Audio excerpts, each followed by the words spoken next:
Good morning. I'm here once again in a really, I would say, beautiful spot. It's early morning, and if you go outside for a walk, it's good for your mental health, spiritual health, and definitely your physical health too. Imagine you staying in your bed or in your room in the morning, or you coming outside and doing something, right? So the reason I'm making this other video, I wanted to tell you the real, I would say, big why behind Nebula Cafe, right? Why do I want to build Nebula Cafe, and what's the thing that's really is motivating me to actually build Nebula Cafe, right? And it's actually the homeless people. I have to be really, I would say, open about it, right? So it has been back in, I would say, 2000, I think so, it was 14 or 13. I used to work at the St. Michael Hospital in downtown Toronto. There's this the Dundas Square, right? So there are so many homeless people. I would be seeing them and saying, okay, every single one of them have a story of their own, right? Every single one might have tried their best to not end up like that, but then we see this other group of people who are actually doing well, so like me and you, right? Then why are we not in a position to actually help them get out of that stage, right? So that's a really big motivating factor for me. Whatever I have been doing, I'm kind of like, okay, one day I'm going to be coming back to this thing, one day I will be helping them. But then the truth is that one day never actually came. It's from 2014, it's now 2025, so imagine it's almost like 10 years, like more than 10 years. But here's the truth, I have decided to actually start something.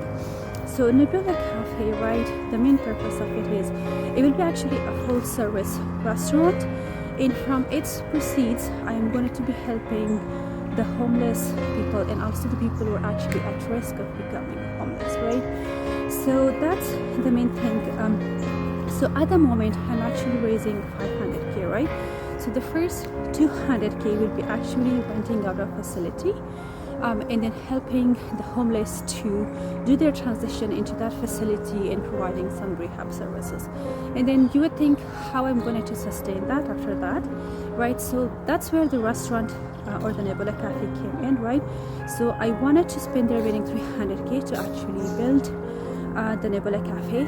So there is this big space. I'm actually talking to the people to rent it out and to turn it into a restaurant. Then this proceeds from this restaurant will be used to help run that facility, right? So now you might think, okay, Nebula Cafe is helping the young people, it's helping the homeless people, it's doing like so many things. Why do you have so much in this one thing? But I think so we have come across a place where in the history that there is this one single thing, and that is that you don't have to separate your educational system, your workplace, or you doing something good for the society. They can be in all in one place, right? So for that reason, I have decided that this space will actually help the homeless to get a new life, help the younger people to start doing the things that actually matter, to start learning the skills that actually matter. And then the second thing is to help those who wanted to build their own startups, right? So that's again the young people who wanted to build their own startups. So we will be helping them to learn the skills, build connections, and also raise money, right? And then on the top of that, it's actually a nexus, a connection place for everyone in the city to come together, talk to each other, and then kind of exchange ideas to think, okay, what is it that we need for our community? What is that we need for our society? So that's where it is, right? So if I wanted to summarize it, it's going to look like this. I want to build this place because I do not want to see a single homeless on the street of Toronto this winter. So I have given myself actually 3 months on. And then I want to build this place that I wanted to help the young people stop making themselves fool by going into a 4 years degree that they wanted to graduate from it, and at the end of it they don't know what to do with their student loan, what to do with their degree, and how they can actually find a job that can sustain them financially. I want to build this space because I want people to be connected with each other on a more genuine and more, I would say, a deeper level. So that's what it is.